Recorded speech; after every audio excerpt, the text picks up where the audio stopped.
পৌরসভার নিয়োগ দুর্নীতি সহ একাধিক দুর্নীতিতে এবার তালিকার সর্বপ্রথমে টাকি পৌরসভার নাম, যা নিয়ে শুরু হয়েছে চাঞ্চল্য। দুর্নীতির শিরোনামে ফের প্রকাশ্যে আসলো সীমান্তবর্তী বসিরহাটের টাকি পৌরসভা। এর আগে এই টাকি পৌরসভায় নিয়োগ দুর্নীতি সহ একাধিক দুর্নীতি নিয়ে সিবিআই তদন্ত হয়েছে। এবার টাকি পৌরসভার অডিট রিপোর্ট প্রকাশ্যে আসতে প্রকাশ পেল টাকি পৌরসভার প্রায় 72,72,000 টাকার দুর্নীতি। গত 2018 থেকে 2022 সালের অডিট রিপোর্ট প্রকাশে এসেছে এবং সেই অডিট রিপোর্টে এই টাকি পৌরসভার একাধিক দুর্নীতি লক্ষ্য করা গিয়েছে।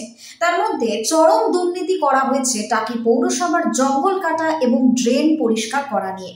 5 বছরে জঙ্গল কাটা এবং ড্রেন পরিষ্কার করার জন্য খরচ হয়েছে 72,72,000 টাকা এবং সেই টাকা কোনো ঠিকাদার সংস্থা বা কোনো শ্রমিকের অ্যাকাউন্টে না ঢুকে টাকি পৌরসভার পৌরকর্মী প্রবীর চ্যাটার্জির অ্যাকাউন্টে ঢুকেছে। বিভিন্ন সময় দেখা গিয়েছে কখনো 12 লক্ষ টাকা, কখনো 15 লক্ষ টাকা, তো আবার কখনো 80,000 টাকা পৌরসভার অ্যাকাউন্ট থেকে সরাসরি ঢুকেছে ওই পৌরকর্মী প্রবীর চ্যাটার্জির অ্যাকাউন্টে। আনুমানিক 72,72,000 টাকা পৌরসভার অ্যাকাউন্ট থেকে সরাসরি ঢুকেছে ওই পৌরকর্মী প্রবীর চ্যাটার্জির অ্যাকাউন্টে। পৌরসভার টাকা কোনো এজেন্সি বা কোনো শ্রমিকের অ্যাকাউন্টে না ঢুকে কিভাবে একজন পৌরকর্মীর অ্যাকাউন্টে ঢুকলো তা নিয়ে তৈরি হয়েছে বহু প্রশ্ন। তৎকালীন এই পৌরসভার চেয়ারম্যান তথা বর্তমান চেয়ারম্যান সোমনাথ মুখার্জি এবং তৎকালীন এই পৌরসভার ভাইস চেয়ারম্যান তথা প্রাক্তন ভাইস চেয়ারম্যান আজিজুল গাজীর সময়কালে এই দুর্নীতি হয়েছে বলেই দাবি। এটা চরমতম দুর্নীতি, যা দুর্নীতিটাকে ভাষায় প্রকাশ করা যায় না। কিন্তু এই সময় আমরা অনেক চেষ্টা করেছি, আমরা অনেক বলার চেষ্টা করেছি, আমরা এটাকে আলোচনা করার জন্য চেষ্টা করেছি, বোর্ড মিটিংয়ে আলোচনা করার জন্য চেষ্টা করেছি, কিন্তু এরা বল প্রয়োগ, এরা হুবজিগালি মানে থ্রেট দেওয়া, আমাদের ভয় দেখানো, নানান কারণে আমাদের এটাকে করতে দেয়নি।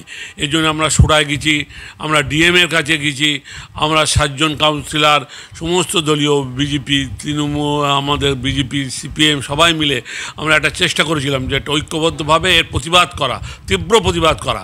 কিন্তু এই তীব্র অন্যায়ের মধ্যে এরা আমাদের সেইভাবে করতে দেয়নি, বা আমাদের উপরে বল প্রয়োগ করা, ভয় দেখানো, বা কর্মচারী বা টোটো ইউনিয়নের লোকজন জোগাড় করে সেখানেও তাদের সম্মিলিত করে টোটো ইউনিয়ন যাদের ওদের আছে আইএনটিইউসির, তারা মিলে আমাদের থ্রেট দেওয়া বা আমাদের মারধর করতে যাওয়া বা আমাদের ভয় দেখানো বা আমাদের উপরে চরম অত্যাচার এরা করে।